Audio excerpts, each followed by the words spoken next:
Hey guys, this is AJ, and I'm back at the Bundicot channel with a much needed update on Broken Porcelain, so let's get into it. Welcome to the Ashman Inn. Our lavish accommodations are perfect for anyone looking to get away from it all. Announced in April 2019, Remothered Broken Porcelain is the second chapter in the award-winning horror series by Chris Darrell. Revealed officially at Gamescom 2019 with a short announcement teaser where we were introduced to Jennifer as a haunting apparition lingers over her in the mirror. Flash forward to December and we finally have a new trailer entitled Happy Holidays, which gives us a much greater look into the world of Broken Porcelain. So let's get into the nitty-gritty and dissect everything we've been shown since August. Broken Porcelain will take place at the Ashman Inn, with the player taking control of the mysterious Jennifer, first mentioned during the pills? God damn it.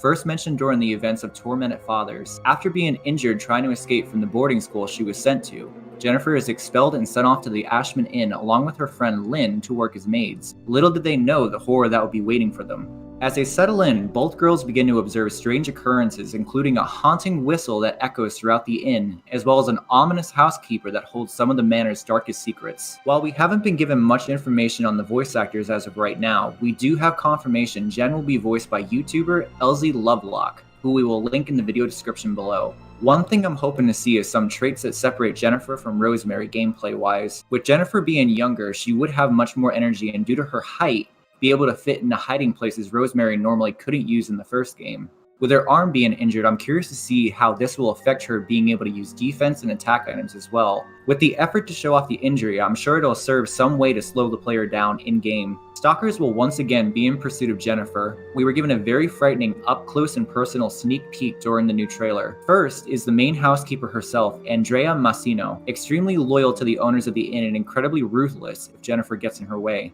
While we don't know much about her yet, she seems very vicious based on the trailer alone. In one shot, we see her brutally stabbing Jennifer to death with a pair of scissors. And yes, I see what you did there, Chris. The second stalker shown is simply referred to as Porcelain, a haunting figure that uses a cane to attack his prey, a whistle that could be heard before he materializes. We don't know much about this guy yet either. Based on the trailer, they are going for a more paranormal-like stalker this time, which I'm all for. If they can manage to pull off the always watching feeling, it could really intensify the fear of the game and make each encounter with him pretty unique. What does porcelain mean, actually? Porcelain? Yeah, what does that mean?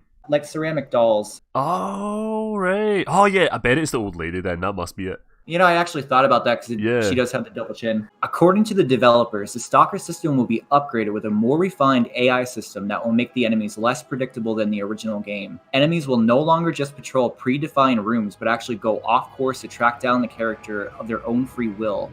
If they can actually pull this off similar to the game Alien Isolation, I feel this alone could make the experience stand the test of time by randomizing each playthrough. New to Broken Porcelain is the environment working against you while you try to figure out the horrors of the manor.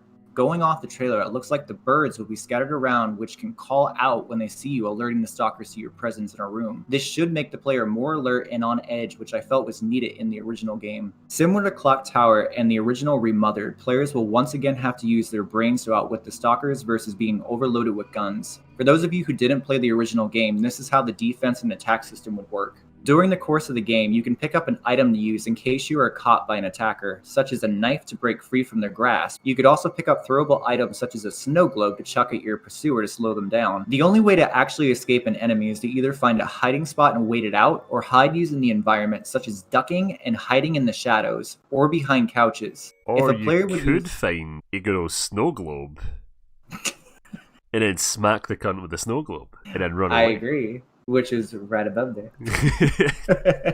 If a player would use a hiding spot too many times, the AI will become aware and actually find you. Near the end of the trailer, we were given a look at a returning character, Rosemary Reed from the original Tormented Fathers. While we don't know her exact intentions in the game, it's stated on the official site that she knew the owner of Ashman Inn at one point in time, with the website referring to him as an acquaintance of Rosemary.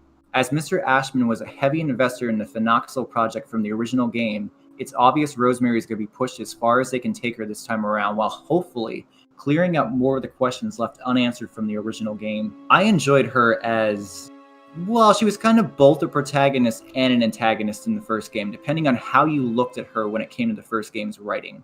But either way, I found her to be pretty interesting to play. Not only is she strong-minded and incredibly resourceful, but her past isn't all sugar and rainbows like most video game characters. She has an incredibly dark past as revealed in Tormented Fathers. I'm intrigued to see where they could take her character next, and I hope her and Jennifer get equal screen time overall. Be sure to play the original game before diving into Broken Porcelain and make sure you get the full experience of Rosemary's character evolution. I don't know if I referenced it in like one of my earlier Remothered videos, but like I totally get viewing Rosemary as a antagonist because like she did like see Felton like attacking her. He was completely justified because she broke. I agree. She broke in. Then she's stealing all his snow globes. Stealing all his snow globes, violating his cabinets. Like, what's going on? With all that being said, this covers all the news that has been released on Broken Porcelain as of December 2019. As of right now, the game is currently set for a summer 2020 release for the PlayStation 4, Xbox One, PC, and Nintendo Switch. This time around, the game will be receiving a physical edition day one,